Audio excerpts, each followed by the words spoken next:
नाज़रीन, अवामी न्यूज़ में ख़बरनि जो सिलसिलो जारी है। इन वक्त असीं तव्हांखे मलीर में ख़बर ॾींदा हलूं त स्टील मिल्स जा जबरी बरतरफ़ कयल मुलाज़िम रेलवे ट्रैक ते सुम्ही पिया आहिनि।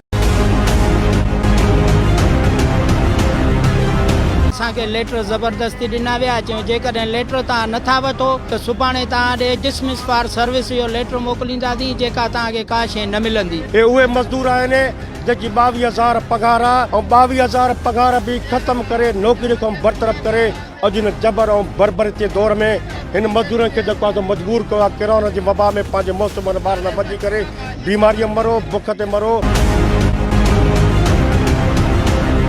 जेको ज़ुल्म तव्हां कयो आहे मज़दूरनि सां, ही ज़ुल्म उन्हनि सां करिणो खपे हा जिन करप्शन कई, लेकिन उते तव्हांजा हथ कमज़ोर आहिनि, उते तव्हांजी हुकूमत जेको आहे लुॾंदे नज़र थी अचे। इन जे करे तव्हां मज़दूरनि खे मारे तव्हां पंहिंजी हुकूमत कंदव, इहो बि रब वटि फ़ैसिलो थींदो त तव्हांजी हुकूमत कोन बचंदी।